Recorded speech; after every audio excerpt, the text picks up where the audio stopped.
evening. This is Rudy Giuliani, and this is America's Mayor Live. And boy, you don't recognize this one, do you? Because we put this one together at the last minute so we could put this show on. But we're going to put this show on because it's an important one, and it really is an important one. We are in the kind of like fairyland city of Dubai. I say that because it looks like a fairyland city. I think I paid had to get a ticket to get in here like Disneyland. It is one gigantic building after another. The boulevards are bigger than Sunset Boulevard or the freeways in California. It really is amazing how big it is. No, and Dr. Maria is warning me that it was also true yesterday, and it was true yesterday in Kazakhstan, because that's a new city, and they kind of modeled it on this, I think. But in any event, it's quite an impressive city. This is probably the second most moderate country in the Arab world. The most, or at least as of 10 years ago, when I was more familiar with this working here, was Bahrain and this. And Bahrain is really not as popular with tourists. It's more of a business city. But then the other Emirates are all moderate by the standards of Iran or the nut job places. But this is a place where a Westerner will feel extremely, extremely comfortable. You see women with the hijab, and you see women with some of the traditional dress on. Very few. You literally see more men in the white robes than you see women dressed in, I guess, the very strict Orthodox Muslim gear. In Almaty, I remember when I worked there, but in Astana, which is the capital of Kazakhstan, you don't see any Orthodox women.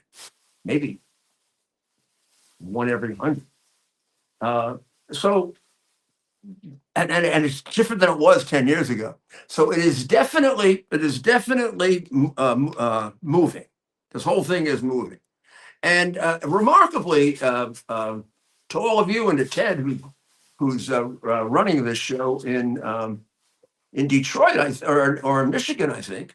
I would tell you that there isn't a great deal of tension or concern about the war. Do you know I'm about 100 miles from the Straits of Hormuz? So if you look on a map, the Straits of Hormuz, right on the other side is Iran. And we're not too far from two nuclear facilities, also about that amount of distance. I don't know, if I were living here, I'd be nervous. I detect nothing. Not that I've gone around asking like Ted would. No, Ted would be walking around with a microphone asking people, "Are you nervous?" He'd probably he'd probably create a whole big stir here, right, Ted? I mean, if you were here, you'd be saying, "Do you realize you're only 50 miles or whatever it is, 100 miles from the Straits of Hormuz? That Iran is believed to be ready to block it completely with warships. And by the way, there are two nuclear facilities right on the. See the map here, right nearby. You could almost throw rocks at them. Oh my gosh, we didn't know anything about that. We're getting very nervous now. But this place looks not quite like New York at rush hour, but pretty darn close. Everybody seems to be happy. They're walking around. We went to dinner tonight, and you're looking at I took some great pictures. Is that my picture of it that you got there, or is that somebody else? Ted, you put up a picture there of the tower. Is that mine, or is it somebody, just some second-rate photographer? He's not able to answer me, so I can't tell. Well, let me later on. Mayor, can you hear me? Yes, that's your picture, Mayor. Come on, that's the one I sent you. Yeah, I did. Yeah, going back to my amateur photography. You're not an I amateur took that from, photographer. You're semi-professional at the I very took least. that I took that from from a boat. They arranged a little boat trip for me, and I took that from the boat. They got enormously interesting architecture here. If you like architecture and you like buildings, and when I was an amateur photographer, my specialty were buildings. I love architecture. It's really challenging and beautiful. It's not like crazy stupid modern architecture. It's very modern, although occasionally you'll see a beautiful the palace, for example, for the president of Kazakhstan is a gorgeous palace. It's very modern, yet it has evocations of Greco-Roman style. And you would never think it was 20 years old. You'd think it was 100 years old. But that's neither here nor there. What's really important is whether they know it or not.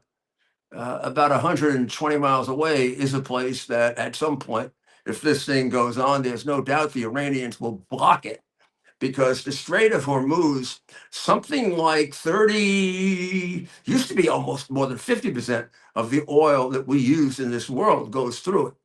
It's probably down to about 30 now. But so much of it goes through there that it has an impact on the price of oil. So where are we right now I mean, as I can analyze it and sort of interpret it for you if I can? And that is that the president has for some reason picked a time period of 2 weeks. He says within 2 weeks he's going to make a decision on whether he is going to join the Israelis in the aerial attack on Iran. He didn't say it specifically, but I do think what it means is that he's going to bomb the facility at Fordo, which is not able to be penetrated by the weapons that Israel has.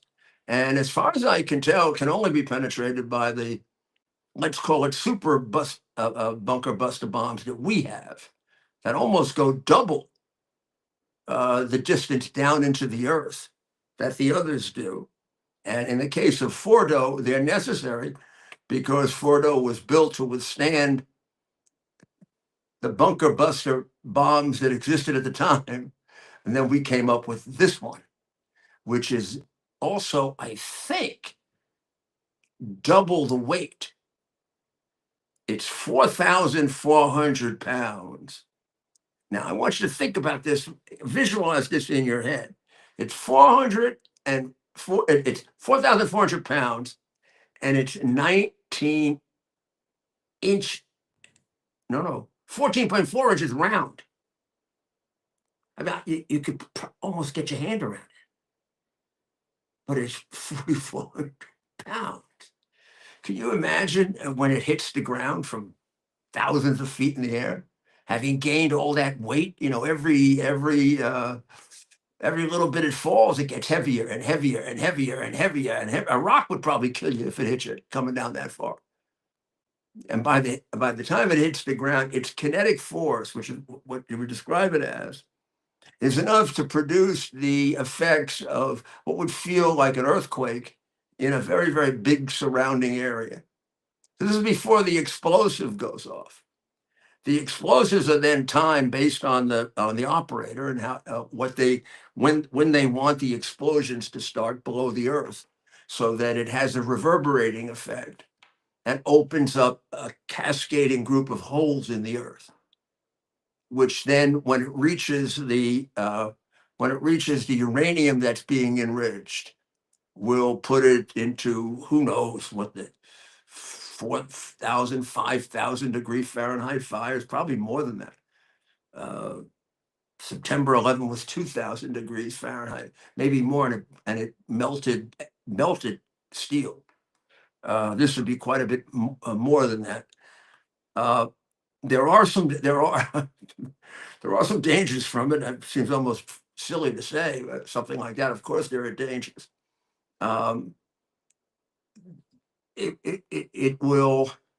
It'll create Don't know, and I don't know the estimate of exactly how much of a reverberating force in the area around. Since the area is mostly desert and picked for that reason, I doubt that's going to cause any casualties. If there are headquarters or anything in there, the way the Hamas uses underground bunkers, they're all going to die, obviously. Um, and then exactly what happens above ground and whether there's any fallout is going to depend somewhat on the explosion that takes place between the bomb itself and the fusion material that's in there. Will it take out the entire facility? I don't think they're counting on it doing that, which is why this will be maybe a series of bombs that are dropped, 2 or 3 or 4, in order to take it out. Uh, Now let's listen to Carolyn Levitt, because she laid out the 2 week issue with what has been described by one reporter, quite I think intelligently, as 4 magic words that are contained in it. So if we could play that, I think that would be really interesting. Amongst all of you, the ongoing situation in Iran. I know there has been a lot of speculation amongst all of you in the media regarding the president's decision making and whether or not the United States will be directly involved. In light of that news, I have a message directly from the president, and I quote, "Based on the fact that there's a substantial chance of negotiations that may or may not take place with Iran in the near future, I will make my decision whether or not to go within the next 2 weeks." That's So the question is, and these are the magic words, are they going to be reasonably successful in reaching a negotiation? He is, as we know, not satisfied that they've reached an agreement that makes any sense right now, as we speak. For that reason, he is saying that he may have to resort to taking military action. He is giving them 2 weeks to come to a resolution that has a reasonably good chance of working. And he's defined one absolutely necessary part of that, and that Iran be free of any form of nuclear material. He is not going to accept the excuse that they need the ability to enrich uranium at a even very small degree because they want the peaceful, so-called peaceful use of nuclear weapons. He wants them to completely give up nuclear material. Let us satisfy ourselves that they've done it, either by destroying it themselves, which we can observe, or letting us destroy it, and then being open to very, very intensive inspection by us, and not by the IAEA, which has had grave difficulty in getting them to cooperate. They just put out a report saying they were turned down, material was burned. The report on their enhancement is 10 years old, which means their enhancement has to be far, far, far beyond that. I do not believe they ever discovered the enormous number of facilities in the Samdan Desert in which there are any number of very, very active and very effective facilities, and a number of them, to extend significantly the length of their delivery systems. So they're working on 2 things at once. They're working on getting uranium at weapons grade in terms of enrichment. Everyone agrees that it is at a minimum right now of 60%. There is no nation in the world that enriches uranium to 60% for the peaceful use of. That is more in the below. That's in the single digit percentages. So the percentage belies the explanation that they're not doing this for the purpose of developing a nuclear weapon. They would not spend the huge amount of money and effort and risk the human life because they keep getting their nuclear scientists killed if they were doing this just for the peaceful use. Second, they already have a nuclear reactor, which is the one that's pretty close to us, by the way, and they don't use it very much. And they have a second one that they don't use at all. So they seem to have no present need for even any more than 1% of nuclear power. Yet they want to develop vast nuclear power with an enrichment capability that is not at all necessary, except if you have an atomic weapon. And finally, they keep threatening to enrich it even more.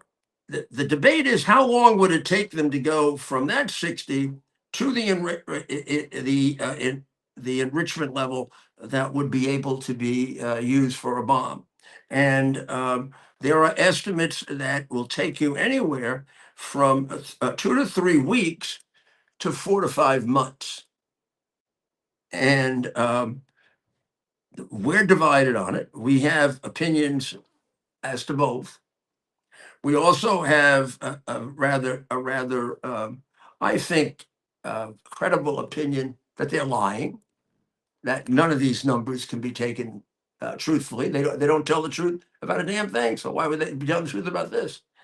And we know that they don't want the peaceful use of electricity, or they have more oil or gas than almost any country in the world. They don't need it for that purpose. And we know they need it because they believe Israel has nuclear weapons. They know Saudi Arabia doesn't. So it'll put them on a par with Israel and put them ahead of Saudi Arabia. So why we fight, like Tulsi Gabbard and the other people fight over whether it's nuclear grade or not, the whole reason why they're at 60% is to be as close to nuclear grade as they can without tripping over the limits that have been put on them.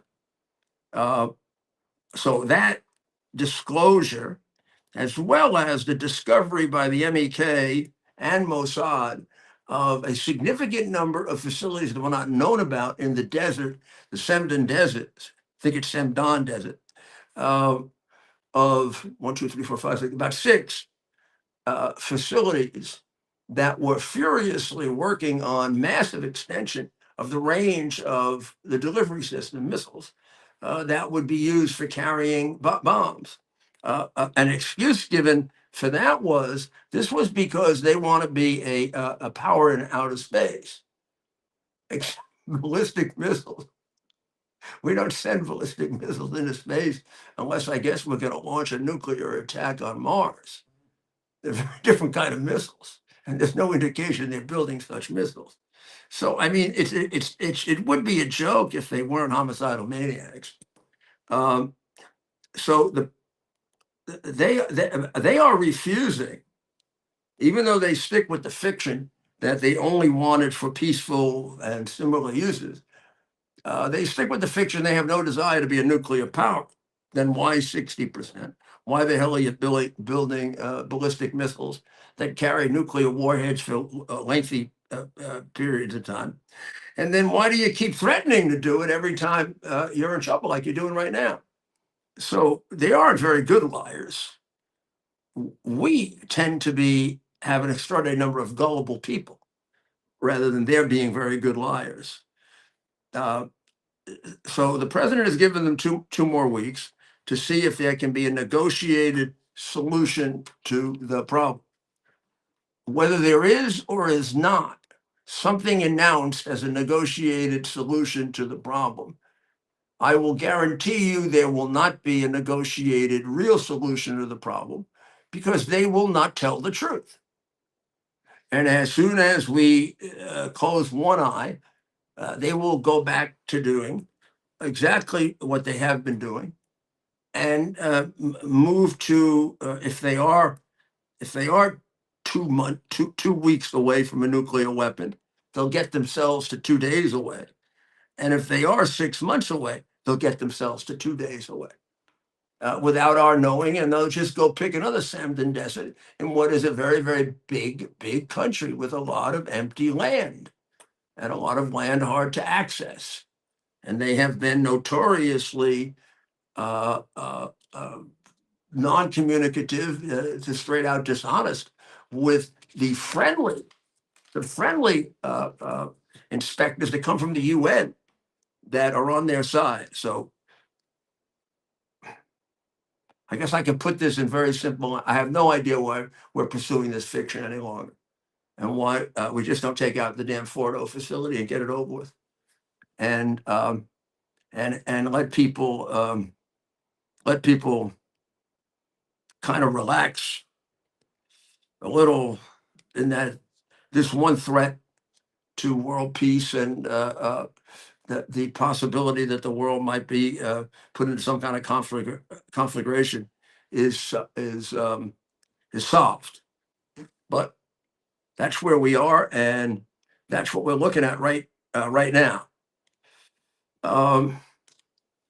Israel and Iran are still trading missiles, and there's a dispute in exactly where Iran is in this situation. The majority of views from both pro-Israeli, if there are any, and even anti-Israeli journalists and reporters is that that Iran has been substantially degraded in the number and quality of missiles that it now has available, both because of the number that they have without any effect. I'm not saying without any effect, without the effect that you would expect for the number that was delivered. Those missiles are now gone. And also, a lot of the Israeli attacks until very, very recently were much more strategic than the Iranian attacks.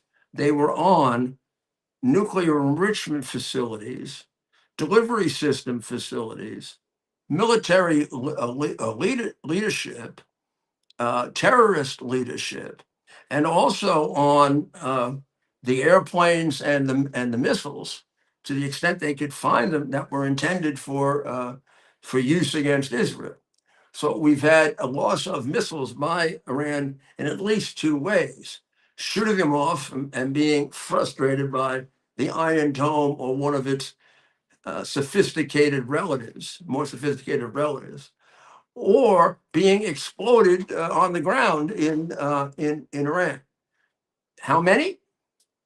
The only estimate I saw, have no idea how accurate, is 50%.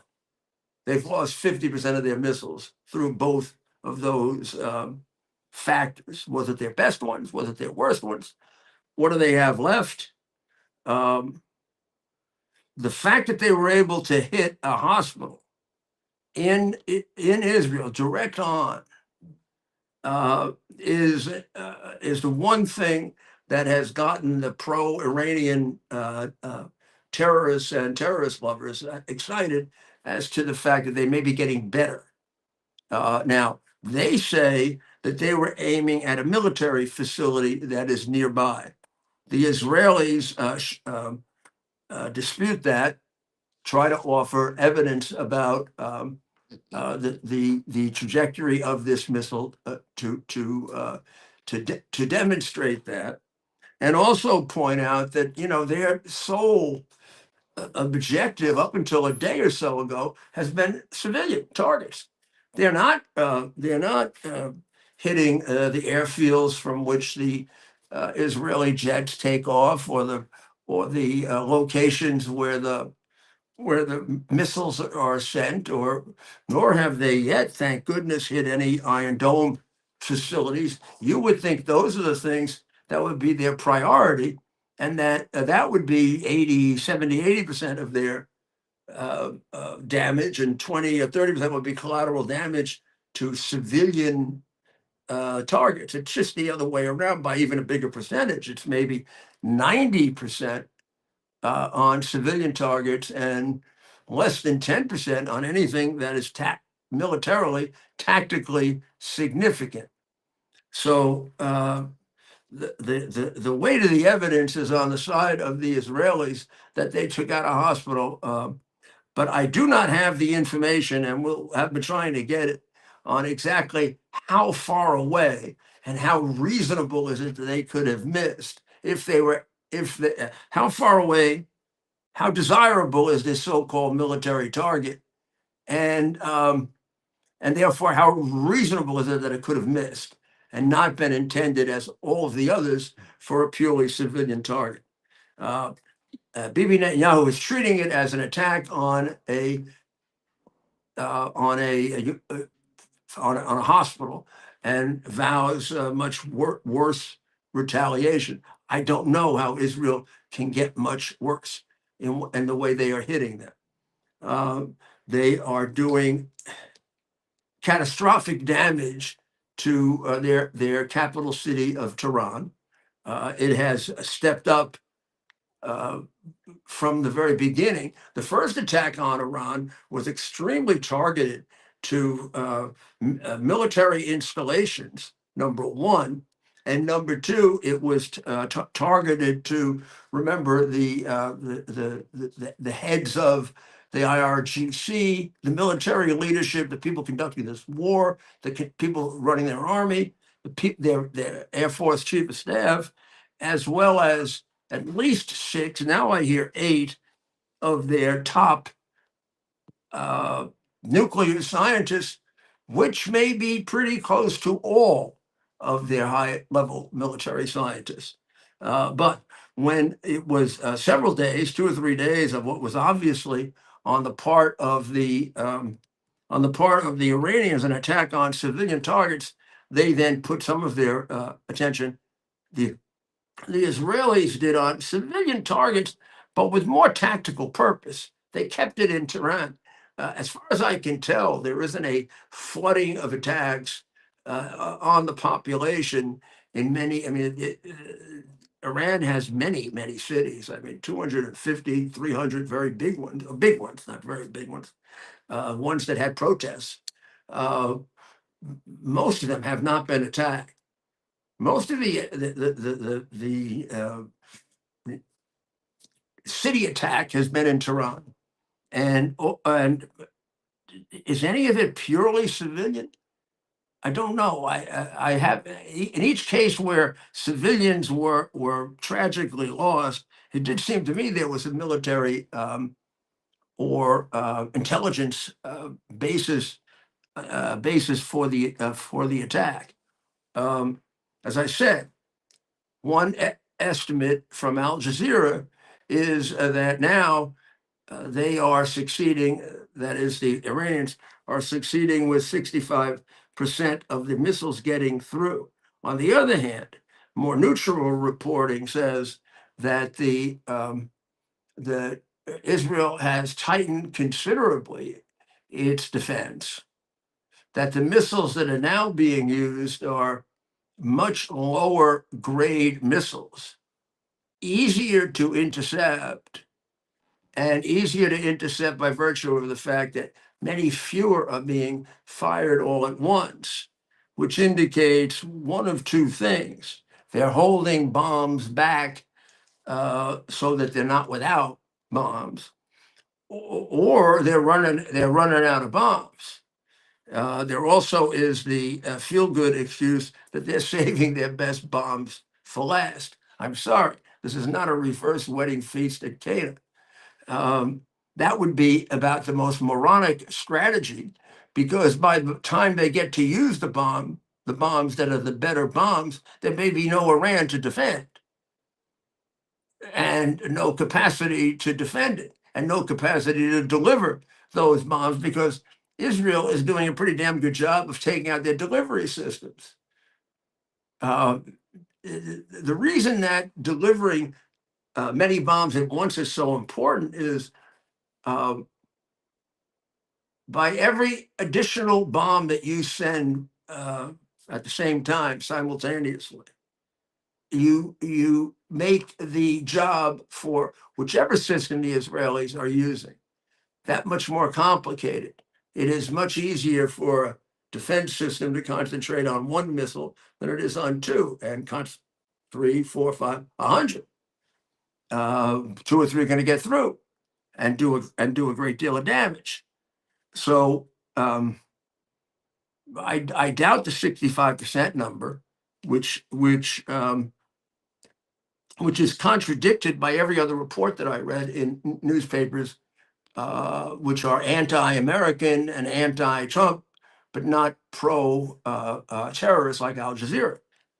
They are reporting that the Iranian attack is becoming more tepid and easier to deal with the exception of this hospital, and that the Israeli attack appears to be enormously effective. So do we have some a video of that, Ted, that we can show them and see if they can get an idea, particularly the video in which the woman was narrating and showing how in her particular observation the defense system had become even more accurate in recent days than in the past. She watched a barrage in which they didn't miss anything and has some video of it. Do we have that, Ted? And if we do, let's play it. Otherwise, I'll keep rolling along. We'll keep. There we are. וואו, איזה יופי.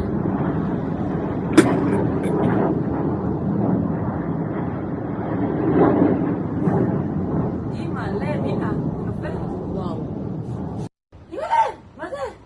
זה היציאה, עדי.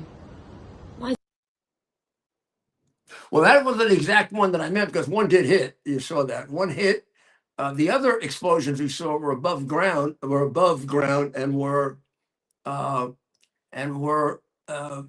therefore successful. Now, I will say the one that hit, I saw it only quickly. That could very well have been shrapnel. The way you know it's a real hit is when you see not a nuclear reaction, but a really substantial reaction that looks like it must be covering 2 or 3 blocks. When you see a spark like that, yes, it could have hit and not just been a very powerful missile, or it could have been shrapnel that came down and just created an explosion and a fire because of what it hit.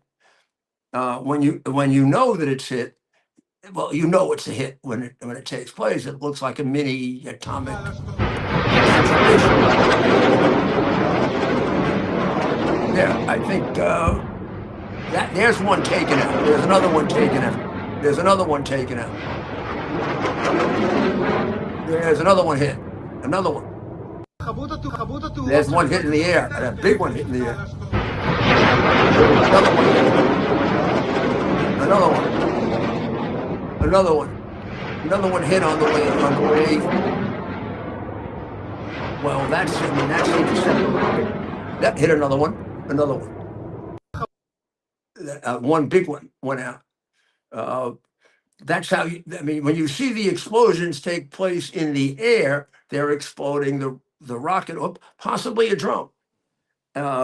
When you see it hit the ground, now one of 2 things has happened. The bomb has hit the ground itself, it got through, or shrapnel or a portion of the bomb has hit the ground, and it's either a minor explosion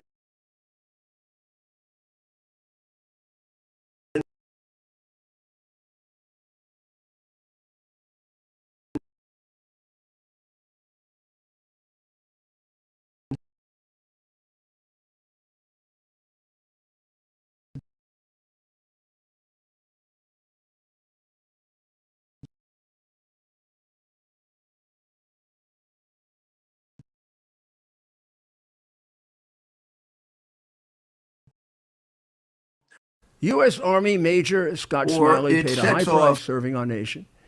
Scott was leading his platoon in Iraq when a blast sent shrapnel through his eyes, leaving him blind and temporarily paralyzed. Scott would become the first blind active duty military officer before medically retiring years later. Thanks to friends like you, the Tunnel to Towers Foundation gave Scott and his family a mortgage-free, specially adapted smart home. Show your support for America's heroes now. Donate $11 a month to Tunnel to Towers at t2t.org.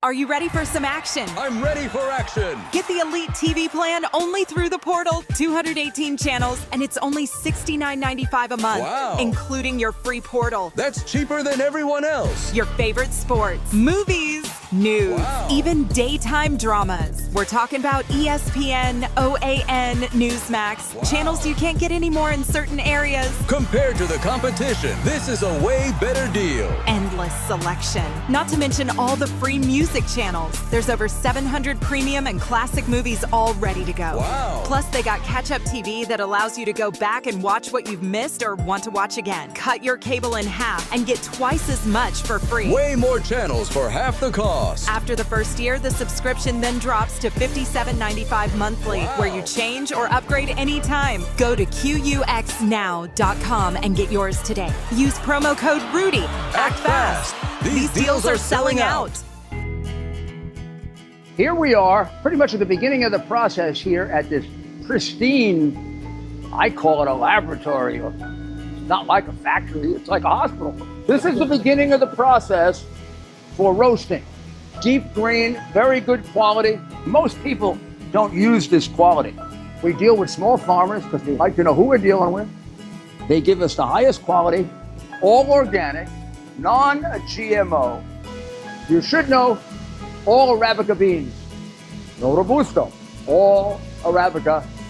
They're going to go into the roaster, and it'll get roasted for about 20 minutes or so.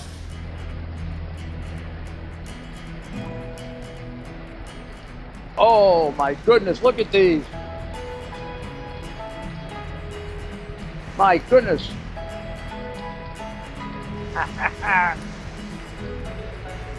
You're going to want to specially order these.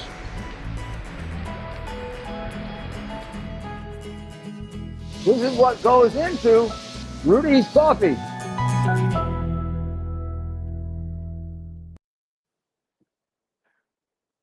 This is Rudy Giuliani back again with you live. Let me just see if I can straighten this up just a little. There we are. That seems better. All right. We're working a little on our own tonight here in the actually fantasy city of Dubai, and making sure that we get all this to you, particularly our perplexity at the 2-week delay in doing what should have been done, maybe 40 years ago. An awful lot of Americans would be alive if we had a Winston Churchill around, huh? He was just threatening to kill us 41 years ago, or 42 or 43. He had us hostages. Then they started killing lots of American. They started killing lots of American soldiers in I guess it was in Iraq, sure, but even before that, it seemed to me they were. But certainly in Iraq, they were killing a lot of American soldiers, and without real consequence, and then doing everything they could to support the terrorist group, who, as proxies for them, were killing us. But we were giving them the benefit of the doubt by responding to the little punching bags they put up instead of responding to them. So and here we are with an opportunity to take them out, and it's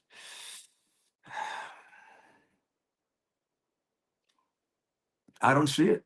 I understand the objections of my friends Steve Bannon and Tucker Carlson and some of the others.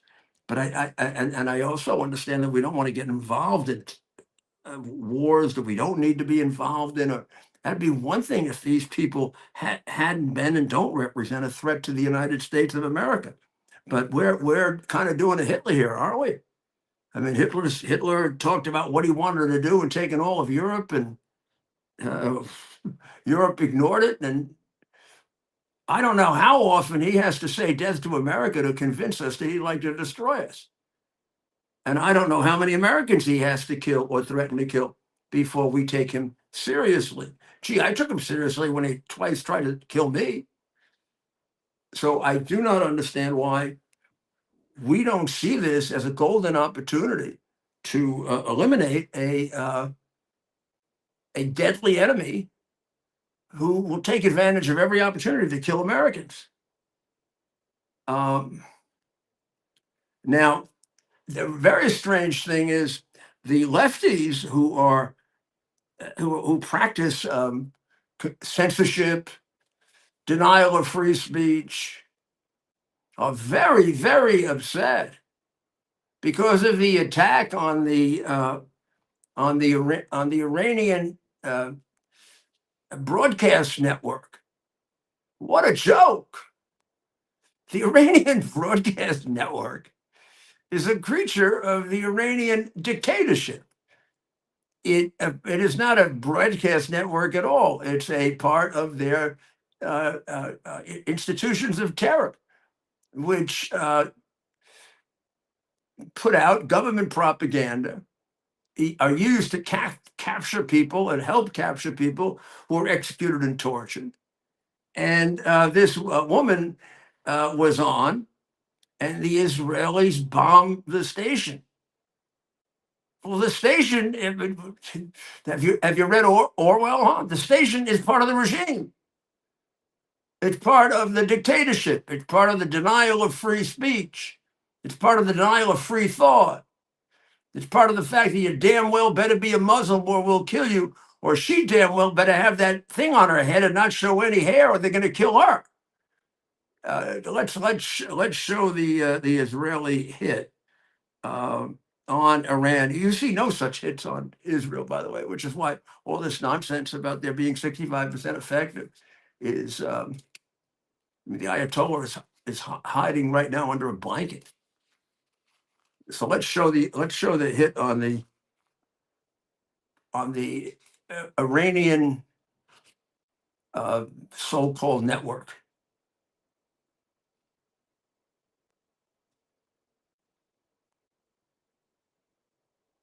Nope, I guess we don't have it. متجاوز به صدای حق و حقیقت است. آنچه که ملاحظه کردید، صدایی که شنیدید، فضای غبارآلوده استدیو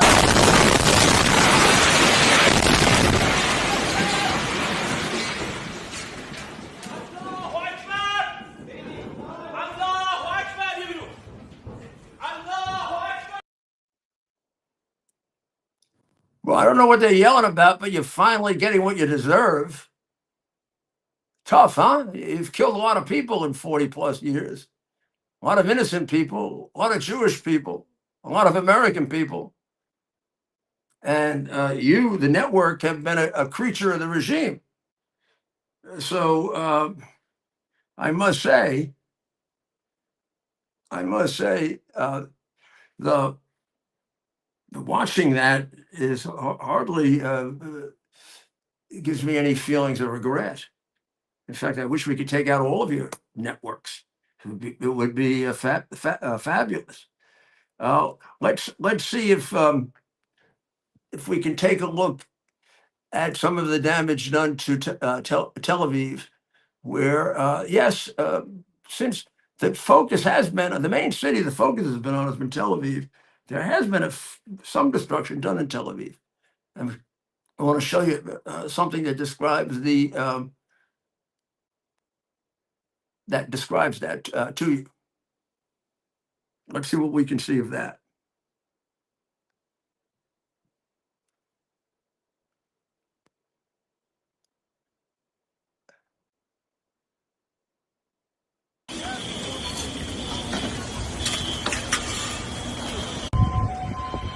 וואלק נחת אצלנו פה, תראה מה עשו לנו, כל הבית. פה.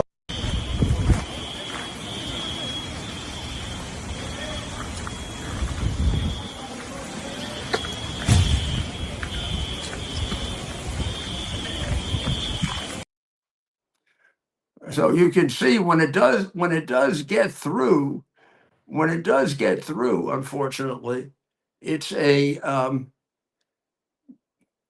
numbers may be less, but it is human life, and any human life, of course, is too much, and the numbers are a lot more than one. They were at 20 for quite some time. They have to be at least up around 40 or 50 now. And the numbers on the Iranian side have to be pushing, well, they were about 1,000, I would think. There is a debate, as you know, and I made reference to it earlier, among certain very dedicated Republicans, some of his strongest and most loyal supporters, and people I have enormous amount of respect for. And that is as to whether or not this isn't a breach of his promise not to get involved in foreign wars or foreign entanglements, or the way we had been doing. I presume they're talking about Afghanistan and Iraq, and maybe even going back to some of the earlier ones like Vietnam. I don't know. But in any event, I agree with them that we had been doing too much of that. I agree with them that we were getting too much involved with regime change and nation building, and doing a bad job of it at that. I mean, I found it amazing that we did such a poor job in nation building in Iraq, and several generations earlier were the model of how to do nation building in Italy and Japan and Germany. But in any event, that's what it is. But this I don't see in that category at all. The president had made it quite clear that he was going to take every action necessary to make certain that Iran was not a nuclear power. And it had to be from the very beginning that one of the real possibilities there, we have to take military action. I mean, nothing else had worked for 20, nothing else has worked in 44, 45 years, 46 years to stop them from being the biggest funder of terrorism in the world, including slaughtering Americans. So you had to contemplate the possibility that he was going to take military action to do it. I think in some ways I would ask him to reconsider that. They were at least as extraordinarily intelligent men and women on notice that he was going to have a military option if he was going to achieve with Iran what nobody else achieved. Because the thing that nobody else was willing to do was to put a military option on the table. So I think there's something missing here in this application of this rule in such a rigid way that you're saying, oh, Trump is misleading his base because he told them he wouldn't take us to war. He didn't say he wouldn't take us to war. He said he would do at all costs avoid war. He did say that at all costs he was going to stop them from being nuclear. And he at times has made, as a presidential candidate, made threats of quite colorful threats about how you'll be sent back to, you'll have hell to pay. And it wasn't a rigid, ideologically obsessive. Ooh. It's like if you're an isolationist, you're isolated from everything. The guys come into your house and is outside your house every day saying he's going to kill you. He's killing all your friends. He even kills some of your people, but not you. And you say, well, no, I'm not going to use force against him. I'm not getting involved. But you're not going to get involved when you don't have to get involved. But you are going to get involved when you have to. When you kill that many Americans, I'm sorry, boys and girls, you got to get involved unless you want to be the patsy of the world. 65% of Republicans agree with that and 19% disagree with it. I don't know. With a president that has a 90 or 95% popularity with Republicans, you could consider 20% a problem. I don't. This is an issue that is going to divide people more than most. It is an issue of life and death. It isn't presented completely accurately. 65% support for a president who surely doesn't have to feel any guilt that he didn't explain what he was going to do. He's following exactly the format and the script that he said that he was going to follow.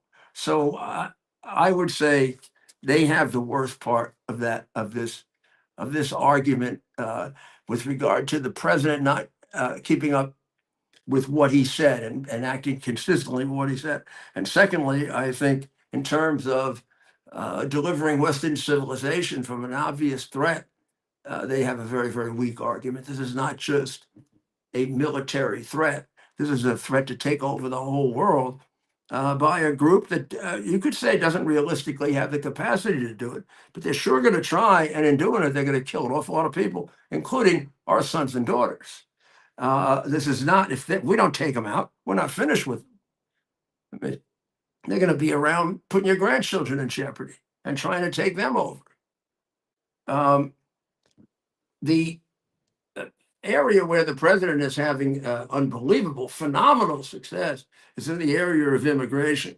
Virtually, he's closed the border, a border that it's really, it's like going from the insane to the extraordinarily sane. People were coming in at will, invited here, brought here. People were brought here from countries that have every reason to spy on us and conduct surveillance against us. And now nobody gets in, just about. I mean, the numbers are so small. And even the numbers that get in, 75 to 80% are turned away. And those who are put into a hearing situation, it's an expedited hearing situation that we pay attention to. So that's one part of it. So the estimate is that illegal immigration has dropped by 600,000, and that immigration in general has dropped by about 1 million. So we're making a step about becoming a country that has shared values and not a country that has a large number of people who like to sell fentanyl and traffic in women and children or abuse children. Do you notice when these people are arrested, how often in their records, whether they be robbers or murderers or drug dealers or fraudsters or whatever, there's abuse of children? This is a very bad group of people, much, much worse than even our prior illegals, and certainly much worse than our illegals. Because we compare this immigration to prior groups of immigrants. These were mostly honest people. You say, well, they weren't honest when they came in illegally. True, that's true. But beyond that, the question is, do they commit any other crimes other than the desperation of wanting to be here? And the answer is, pre-Biden, largely in most years, not everybody, in most years, our native population committed more crimes than our immigrant population, legal and illegal. Because the illegals were under some degree of constraint. They had to sneak in here. So every sexual pervert, every drug dealer, every terrorist, every spy, every child molester couldn't just come in. For 4 years, they had free reign. Some of them were invited here, like the Chinese, and were given special privileges to get in. That's going to draw your worst people. And that's the time to get your terrorists in. That's the time to get your drug dealers in. That's the time to get your people in who are going to make us the worst human trafficking country in the world, which we became under Biden. But the work that's been done so quickly to reduce that is astounding. Certainly the closing is. The reduction now in the first period of time of 600,000 illegals and a net reduction of about 1 million in foreign born is a necessary corrective and only a small step in the direction of a necessary corrective to reestablishing a country that's made up of people who come here because they love America and not because they want to sell drugs, or like the guy who raped and killed Laken Riley, looking for women to rape because the minute he got to Athens, Georgia, that's what he was doing. So this is a thing that I think we can. I think, gosh, I think we can be proud of this, that we are able to accomplish this. There's also now finally some discussion if there's going to be regime change in Iran,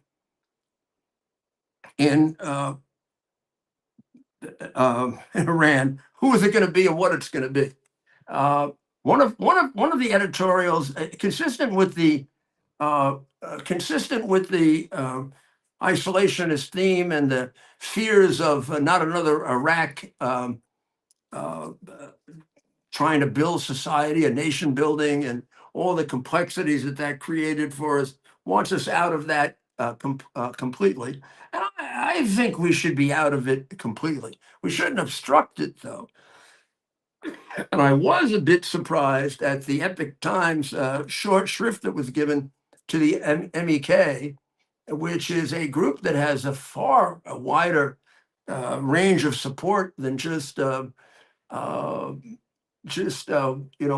two people. It has a very, very broad support, bipartisan support, Republican and Democrat. It has extraordinary resources. It is the group that originally discovered the atomic program, the program to become a military power and one with the nuclear weapons at that. And it's a group that has a government in waiting that is extraordinarily ready to go. But they are preferred to the Shah's son by the Epoch Times, which of course is sensible. No sensible person would want the son of a murdering dictator who stole all their money to come back to replace a worse murdering dictator who stole all their money. It isn't going from bad to worse. It's going from worse back to bad, which makes no sense for the poor people of Iran. We don't need to play a guiding hand in this. We just need to get out of the way effectively and let the Iranian people do their thing, because the MEK has quite a following in Iran. And even though the State Department has been extremely prejudicial with regard to them because they are extremely pro Islamic extremist terrorists since at least Biden, who was so pro, he used to give them cash. I mean, it was like making a donation in church every week, except he was sending it in cash in the still of the night on an airplane. So Ted, That's right. I see your face there. And it's weird for me because it's let's see, it's 4 or something in the morning here. And Oh, yeah. no, 3:41. 7:30 here. It's 3:41, and there I see sun, and look at that. What a Detroit, difference, huh? Michigan. Well, I'll be back tomorrow. So what? So tell me what's going on. What am I missing in America? I've been in. I'm gonna make a little stop in Milan, but I don't have time to. I was hoping to spend a day there and maybe go see the Last Supper, but I don't think I'll be able to. Well, Mayor, we're tracking a number. Well, we're tracking a number of stories. I would have gone if they were performing an opera tomorrow night, but they're not. Right. Well, of course, we're tracking a number of other stories outside of what's happening over there in the Middle East. Hurricane Eric has hit landfall as a Category 4 storm in Mexico. Hurricane Eric. So actually, I take that back. A Category 3 storm has hit Mexico. So we'll be tracking that into tomorrow to see what sort of impact that will have beyond that. What's the suggested or predicted path? That's right. So the predicted path That's Is it going that's to a come good up question, through? Mayor. It is expected to come up through Florida, or sorry, Oh. I take that back, through Mexico, and so it should it likely will not hit the United States, and Well, you never especially know, as a hurricane. but you really don't. You never know, really.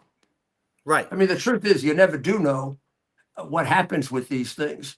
I can Right. remember ones that weren't supposed to hit Florida. They were one of the worst, and ones that were supposed to hit Florida. And remember last year, after we had a bad one, you and I were ready for another one, and it didn't hit at all. Remember?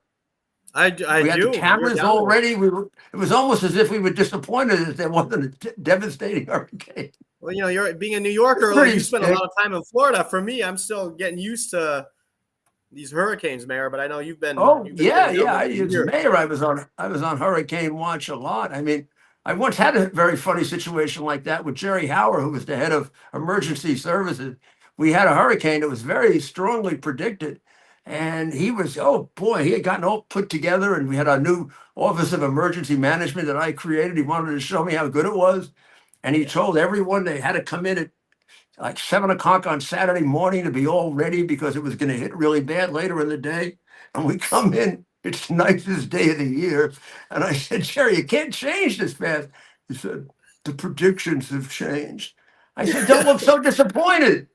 It's like you wanted the hurricane. Wants to show off all the Reporters news. have Yeah. reporters have a strange thing with hurricane, right? Because it's an exciting thing to cover. But God But Almighty, even for your emergency financial or your emergency offices and those folks, you want people that are preparing, right? I don't think you were taking any trips to Ghana with incoming storm. No. I actually, she had called and advised that I leave at that point, but I didn't take her advice. Whoever that jerk was, I remember Karen Bass, Yeah. right?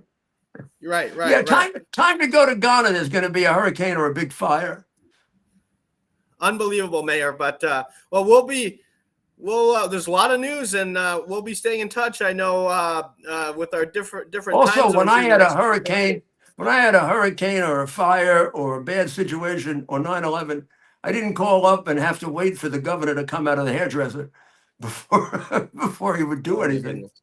like they do in California. And then it actually was better in California. It's better if he stays in the hairdresser because his solutions are so stupid. Oh my goodness, they sure could use a Mayor Giuliani out there, Oh, they could use or a Governor Pataki. Governor Too. Giuliani, California. They could use a Governor Pataki too. That's right. That's what I That's was right. suggesting. But Well, that's right. so we'll be coming back tomorrow. I'll see you. And let's see if that 2 weeks really means that's a lot of people going to get killed in that 2 week period.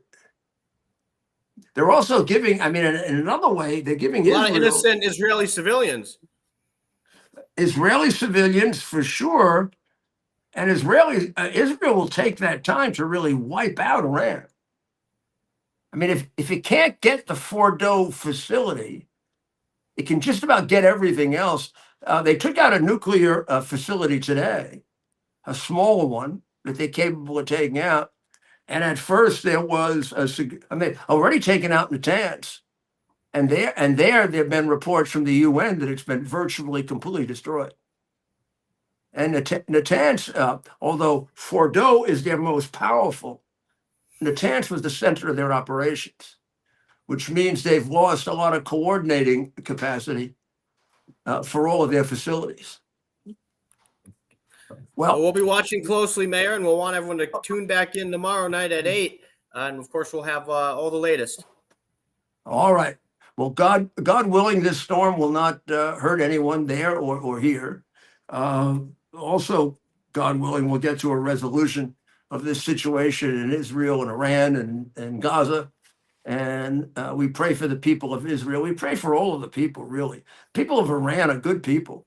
They don't deserve this. And we pray for the people of Ukraine that are still under attack. While all this was going on, Putin unleashed a very, very big attack in Ukraine, several.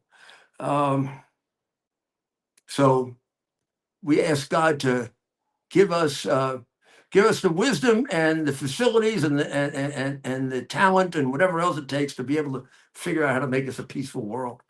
You gave us a great world, and we're the ones who've done this to it. We should learn by following you that this is not what you want. Again, to all my friends, and thank you for listening in from Dubai. God bless America. It's our purpose to bring to bear the principle of common sense and rational discussion to the issues of our day. America was created at a time of great turmoil, tremendous disagreements, anger, hatred. There was a book written in 1776 that guided much of the discipline of thinking that brought to us the discovery of our freedom.